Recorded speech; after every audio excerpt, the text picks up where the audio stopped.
When you underwrite a business, how much do you look at here's the business today on its own versus here's what we can do if we work with the business and take those operating processes and then can help scale the business? Do you weight one more than the other?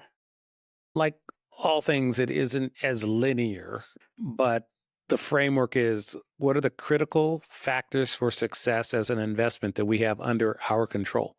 What is it that we know how to change or we know how to encourage, support, underpin that may also already be in place that in doing so now decreases the risk in that business and enhances basically the convexity of the upside.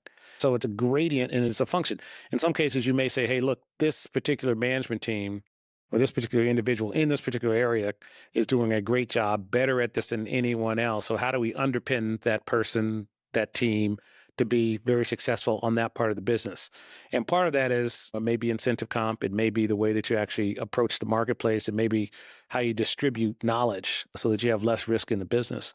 You then will look at other things and say, okay, they actually don't have a go-to-market strategy that includes this channel. Well, why? And what can you do there? Or they may not have their pricing right, or they may not have their contract administration right, or they may not have their ability to scale infrastructure, which might be people.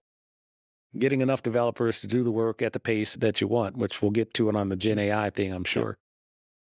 All of those are elements that you underwrite to. You can say, okay, what do we know how to do? What do they know how to do? What do we think is required for this to be a successful outcome? Given a market today, you can project in some cases where you think the market or what the market for that particular asset might be in the future, that if you get from here to there, this will give you those sort of returns. And how do you de-risk that process?